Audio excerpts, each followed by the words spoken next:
Hello, everybody. Good afternoon. Thank you so much for joining us today for our WiCyS webinar. We have Cisco with us here today. Sadi is going to be presenting on the topic, securing your home network. Before we get started, I wanted to give a little intro to the WiCyS organization for those of you who are not familiar with us. We often go by our acronym WiCyS, as in We Sisters, because that is exactly what we are. We are a global cyber sisterhood. We are a 501c3 with over 6,500 members in 70 countries. WiCyS is a premier organization with global reach dedicated to bringing together women in cyber. Our mission is to recruit, retain, and advance women in cybersecurity. Excuse me. Next slide. All of our programs and our initiatives are made possible by our supporting strategic partners, such as Cisco with us here today.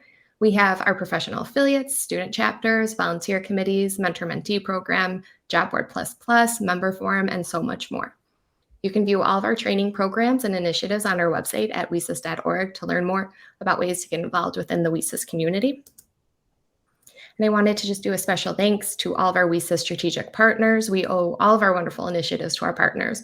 Our Tier 1 partners being AWS, Battelle, Bloomberg, Carnegie Mellon University, Software Engineering Institute, Cisco, Fortinet, Google, Intel, Lockheed Martin, Meta, Microsoft, Optum, Sandia National Labs, and SentinelOne. And just a reminder to ask questions. We have a Q&A reserved for the end, so you can just drop in your questions in the chat at any point and ask away. We do have an expert here with us today, and they look forward to hearing from you in the audience, so please do not hold back. And lastly, if you haven't done so already, be sure to subscribe to the WiCyS newsletter at WiCyS.org to stay up to date on upcoming WiCyS events and additional cyber initiatives coming up.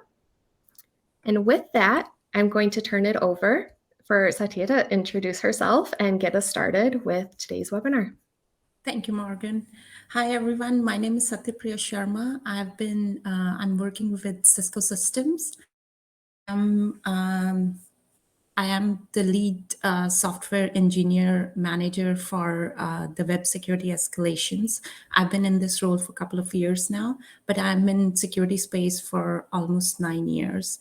Been with Cisco for 22 years, have done all sorts of engineering roles here, now leading a team.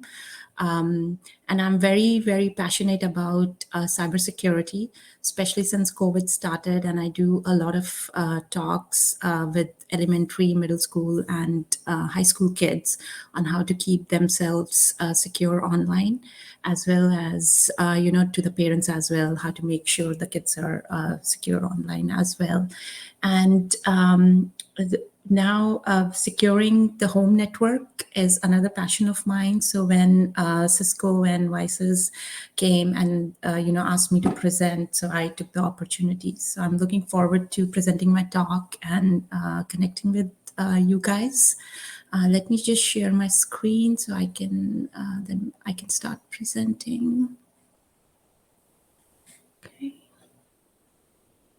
Hopefully everyone can see my screen. So before we get started, you'll see that there will be a poll question. So I think Morgan, if you can please enable the poll, that would be great. It asks everyone, how comfortable you are with securing your home right now. So I'll give like a couple of seconds or a few seconds for everyone to fill out the poll, and then we can get started.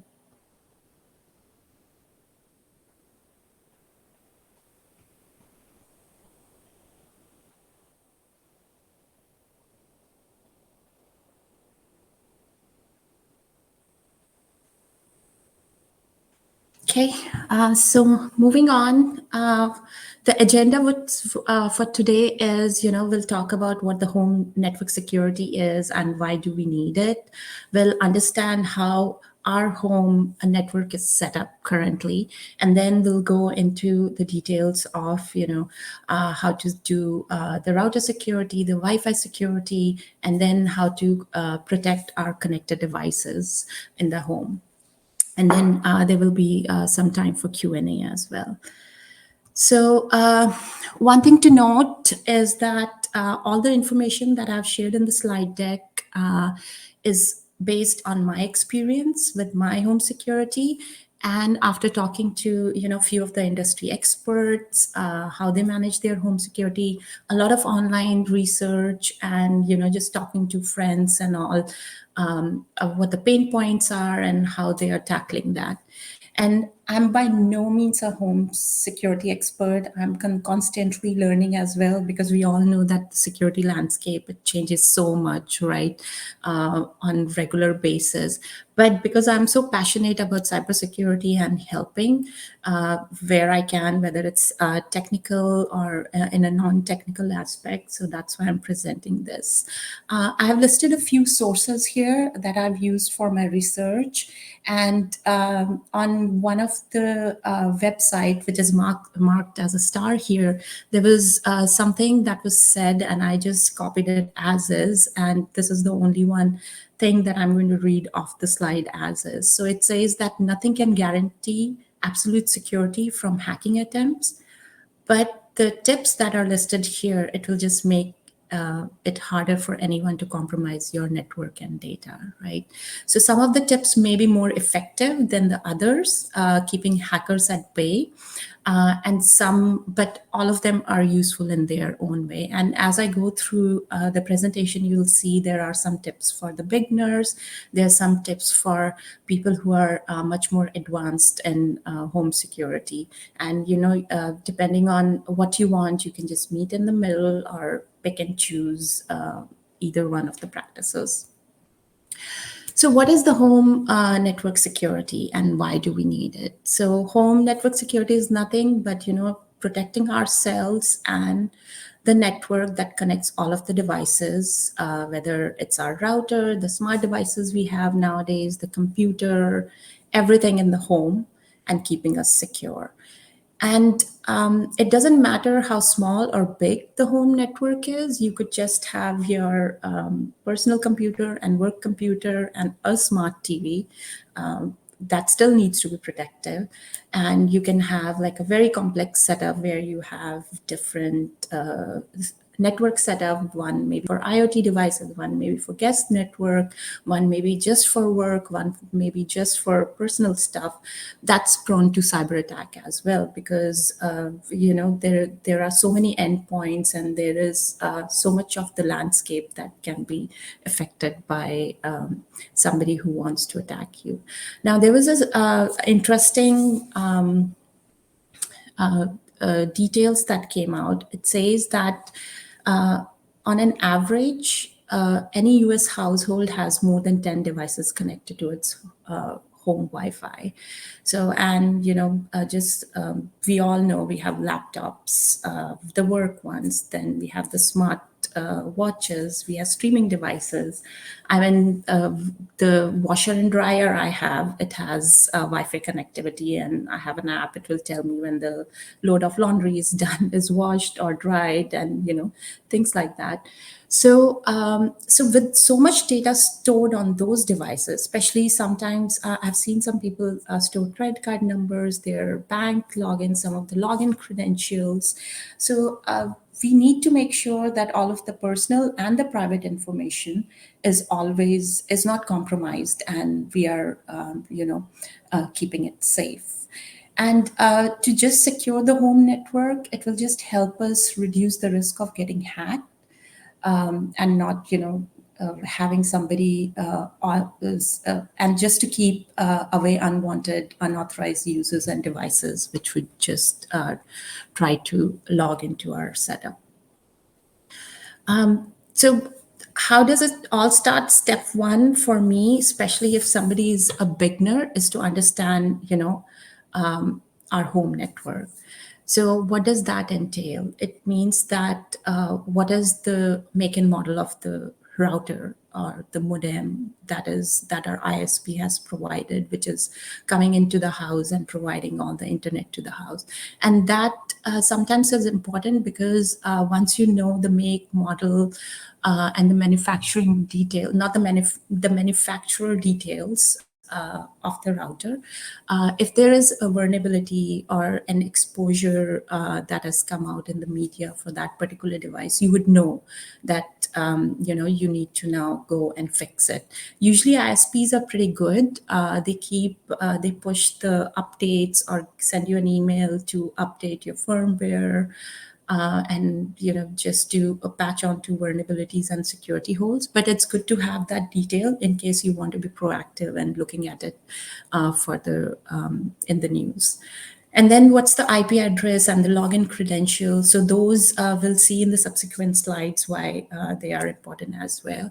And then how your network is connected to the internet and what type of devices do you have within the house. So you can have, like we said, there are so many smart devices, from TV to wireless camera to the electrical switches nowadays, to washer and dryer, to our vacuums and all.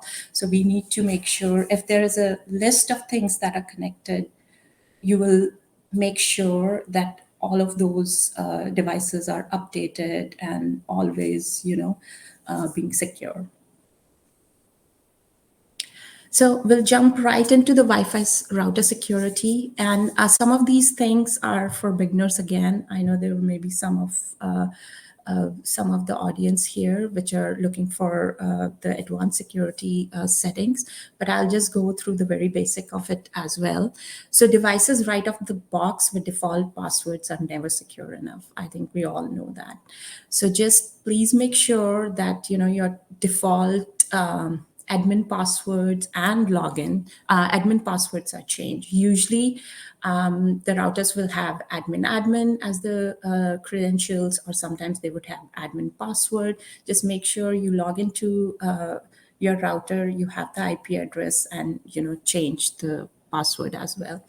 Then, so that's the admin password. Then the actual password of the router as well. If you look at the back of the router, it will tell you your SSID and the default password that the router comes with.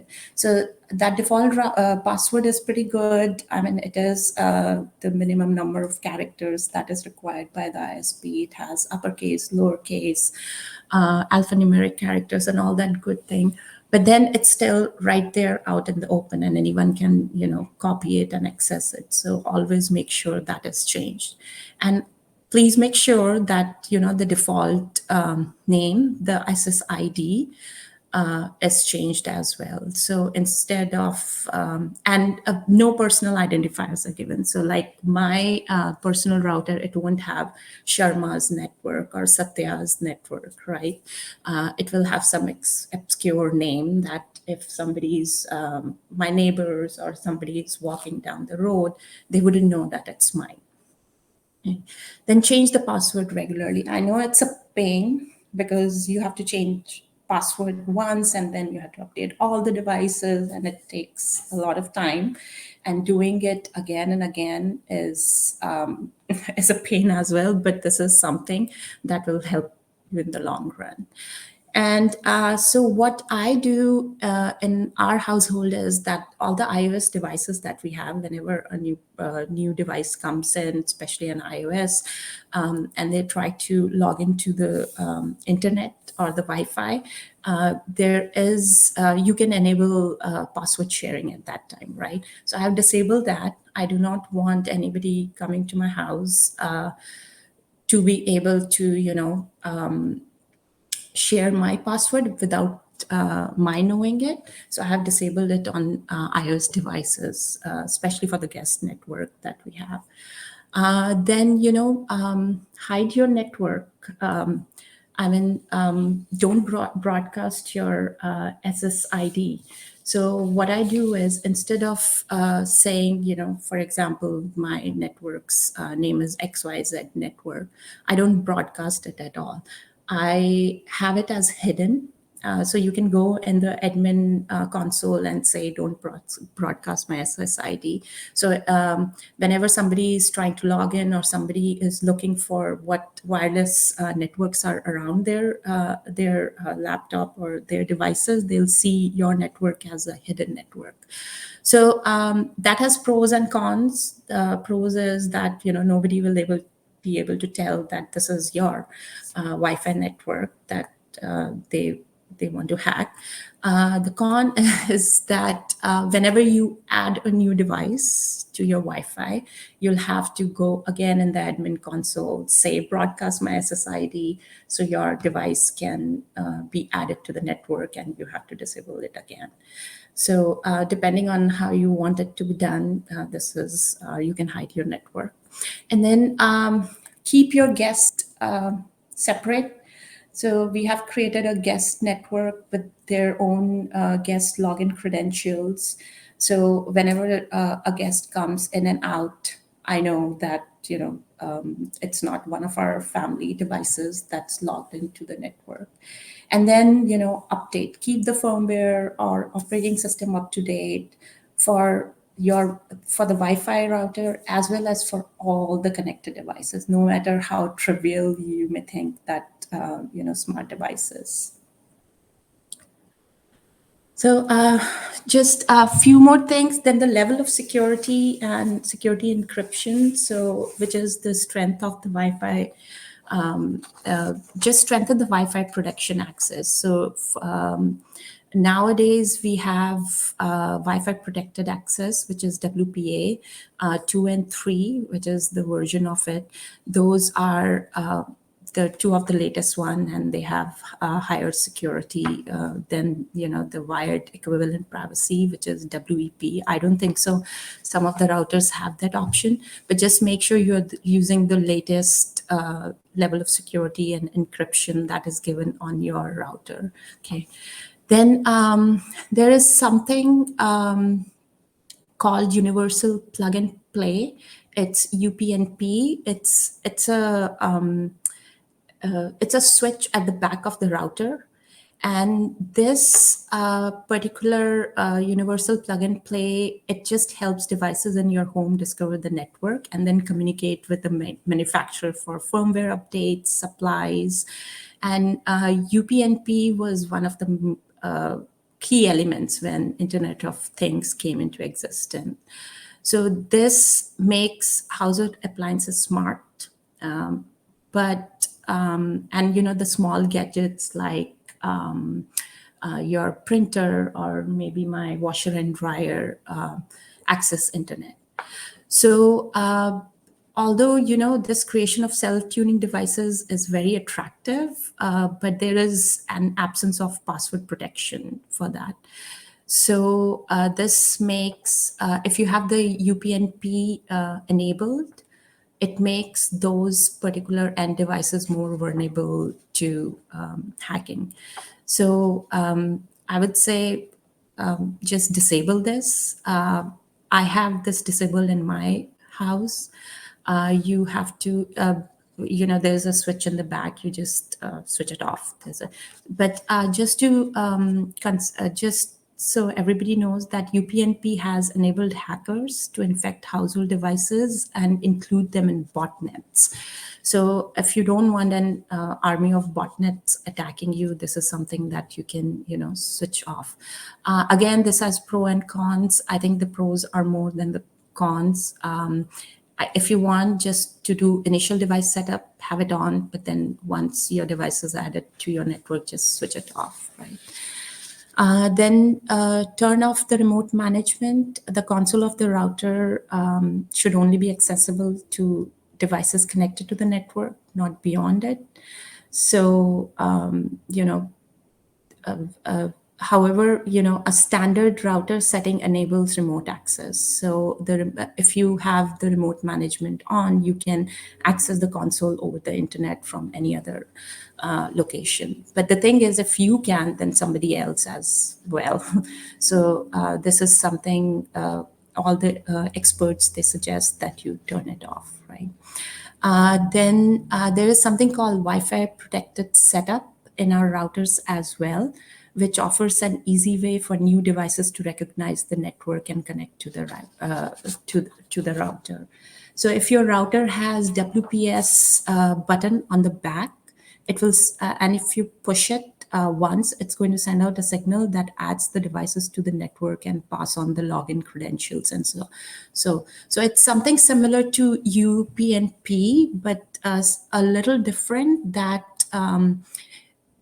to make it a little bit more secure, you can put an 8-digit PIN code or something. So every time you have a device which is trying to come and access your Wi-Fi router within the house, you have to enter the 8-digit code and make sure that you know which device is being added. So just limit WPS like you would limit the UPnP as well. And then turn on the firewall. So the chances are that your Wi-Fi router has firewall on it, but a few of us haven't turned it on. So again, we go on the console settings, we can find it. If you cannot, then you will have to connect to customer support. So what happens is that Wi-Fi routers, they operate on a system called NAT, which stands for Network Address Translation. And this address translation manipulation means that each computer on your network is allocated an address only known to your router. So what happens is it doesn't represent you on the internet. Instead, the router has its own internet address that communicates with the outside world. So outside world will see your IP address is different, but inside of the router itself, we'll see all the IP addresses different within the network. So a very good effect of NAT system is that it prevents outsider from identifying the addresses which are inside the network. So it presents unsolicited traffic to enter the router. So I would suggest turn it on, and you can leave it with the default settings that it has for now. Those are pretty secure. Now so these were some of the beginners thing. Now, if you want to go into more advanced settings for more protection, so this slide has a couple of few suggestions. So, allocates static address, right? So this step is a little technical and maybe a little awkward to implement. So like we had talked about, like all devices on your wireless network have an address, right? So that's called an IP address, and which is unique to your network. So so what will happen is that your router allocates an IP address to all the device on the network through a system called Dynamic Host Configuration Protocol, which is called DHCP as well. Now, the hackers can manipulate this to allocate themselves a network address, making them very difficult to spot. So once the setting in the console of your router is that it will allow you to change the way the addresses are allocated on your network. So to stop the router using DHCP, you can go in the network configuration page, and you can assign your own IP addresses to devices. So you would know, like, my smart device has IP address XYZ, my laptop has IP address ABC, and this is the range that I have for my IP addresses. So if I see an additional IP address which is out of the range, that means, this is a device that I don't know of. So that will help. Then there's something called MAC address filtering. Now, the router console in the admin will have a menu which we'll call MAC filtering or MAC address filtering. So this option will only allow approved devices on your network to be added to the devices. It's like allocating static addresses, but instead of that static IP address, now you actually define the hardware address of the device itself. Okay. So the next one, which is check port 32764. So it's for most of the routers that are there nowadays.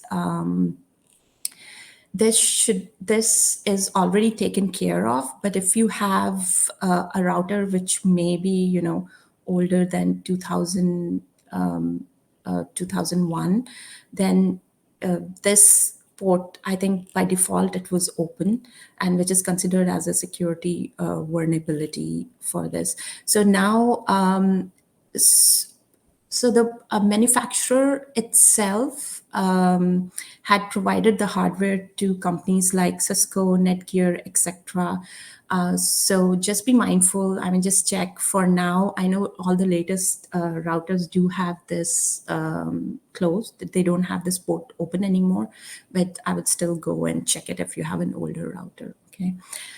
Then use VPN, protect router from intrusion. We all know, most of us know what VPN is. We use that to log into our works when we work from home. So it's a good solution to the problems that are raised by wireless packet sniffers, because VPN encrypts all of the traffic from and to the computer, all the way to the remote server. So that means, the man in the middle attack to steal data and all those things can be, discouraged.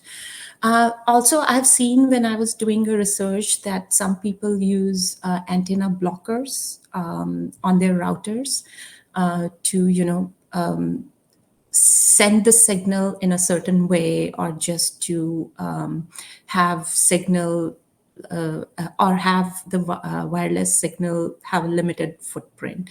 So that can be done. And some people have created the Faraday cage as well. I don't know much about it, but I mean, if you are interested, please do go online and check for these things. I haven't talked to a lot of people or industry experts who are doing these two things together. They may be doing either one, but I haven't seen anybody doing both of these things together. And then one of the other things that a lot of people do is that when you're going for, a longer trip and you're not in the home, then they turn off their network, because if the network is not on, nobody is going to, hack it. Then one of the things that I have used, and like I said, when I was talking to a lot of other people, they use OpenDNS Home. That is by Cisco. It's a free service. It has a lot of customizable, filtering categories to block phishing websites. It has content filters to block, content based on the age. Then you can, create different separate profiles. So you can have one for the kids, one for the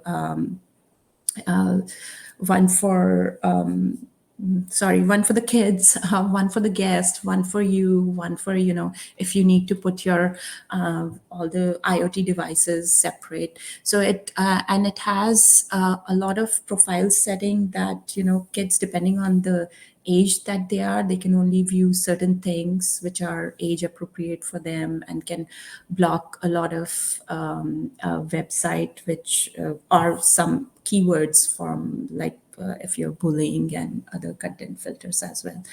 So this is pretty good. So we have talked about, protecting our Wi-Fi router, what different settings we can do so nobody can come through it from the router itself.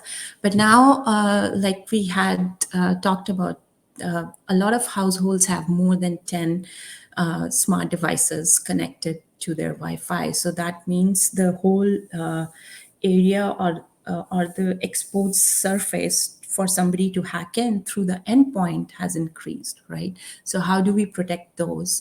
And there was another very interesting statistics that I saw, that the number of households that use smart home technology in US is expected to grow to 77 million in next couple of years. So again, for these things, use strong username password combinations. Ideally, it's said that for every smart device, use a separate username password combination. I know it can be a pain, and I'm one of those people who have not done it, but it's recommended that you do it. Now, some of the devices nowadays have multi-factor authentication. So if it is there, I highly, highly, highly recommend to do it, even if you don't have, you know, username, password, a different username, password combination for different devices at home. And then again, keep all the devices updated. Because the security landscape is changing so fast, and every day we come to know about, you know, different security holes and vulnerabilities, the all of these companies are constantly fixing these security holes and the bugs and trying to make the product better, right? So we need to take advantage of that and secure ourselves. So keep devices updated. If you can, create a separate network for IoT devices, like all of the smart TVs can go in one network. All of the home appliances can go in one network, etc. Right? Also, do your research. You know, have the control. Just look at all the privacy, data, information usage that is listed. There are, especially on, I've seen on smart TVs and gaming console, there is an option to opt out. So for our smart TVs in the house, we have opted out for, you know, any of the data or information to be used by third party, or they're collecting it and sending it to the third party, or using it for diagnosis purposes as well. And then understand, you know, what level of data is being collected and how that is being used. Is it given to third party or somebody else to be used, you know? Few things to remember about smart TVs and gaming console. They come with a lot of preloaded apps or games. So if you're not using it, delete them. Update your privacy preferences. Some of these devices are always listening, so we need to be very mindful of those. IP cameras, make sure every video transmission that is being done is encrypted. If multiple users have access to the camera feed, make sure different levels of access is there, right? If you are accessing things from your mobile device, and it's not just for IP camera, but for voice assistants, for, you know, smart TV, everything, make sure your mobile device apps are up to date as well, and they are secure access. Then the voice assistants, again, look at the privacy preferences, know when it's listening, secure the app, access. And then some of these voice assistants let us, go and read our emails, our grocery list, and things like that. So make sure that it is controlled by a PIN number. So there is multi-factor authentication, and you know what's happening. And that's all I had. We can go into the Q&A. I'll stop sharing for now.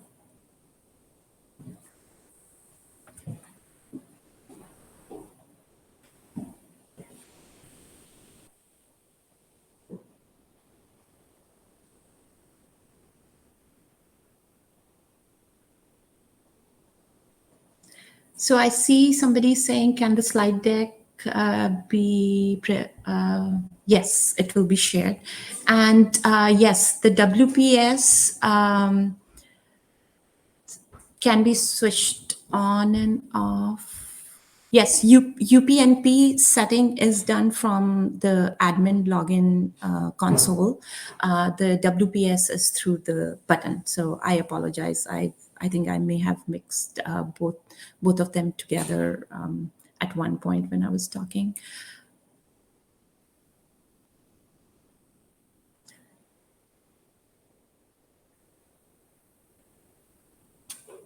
So let me see. Do we have?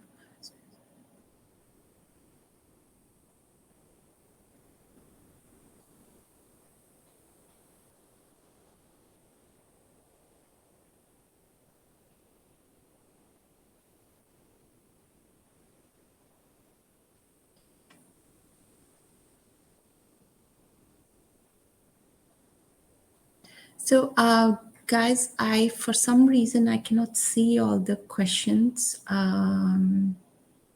Okay, Sorry, I can see them now. Okay, so one of the questions is, does it make sense to do a zero trust setup at home? Yes, if you can, it does make sense. It may be a little painful when, you have a new device come in, but you'll have to go through all of the steps of adding that then manually, right? Uh, so my ISP, so beginner question. Recently, I was okay. So I would say you can ask a trusted friend first, maybe if you have somebody. Otherwise, it's good to maybe go online and see. There are a lot of resources online nowadays. If you give which photo frame you have and what the issue you are having, if you cannot find the details from there, how to connect the photo frame, then maybe contact the manufacturer or the customer service for that. And there is one question about my ISP provides both IPv4 and IPv6. I don't know the answer to that, but I've made a note. I can definitely, if you want to connect with me offline, I can definitely find out and I can, provide you the answer. But from based on what I know, VPN is much more secure. But then I cannot give a recommendation as to either one for IPv4 and IPv6.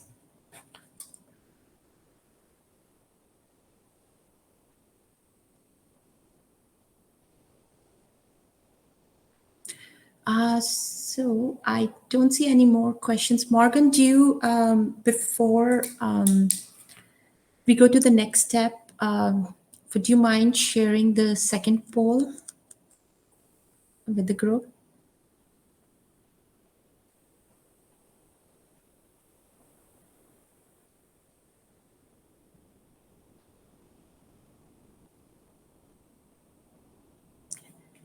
So, guys, till the time you're taking or answering to the poll questions, I just want to thank you guys for attending today's webinar, and it was great to present. Please don't hesitate to contact me. I'm on LinkedIn, and if you need any more details on this, or if you want to have a discussion or give me some feedback, feel free to reach out to me. But that's all I had for today, and I hope everybody has a great day.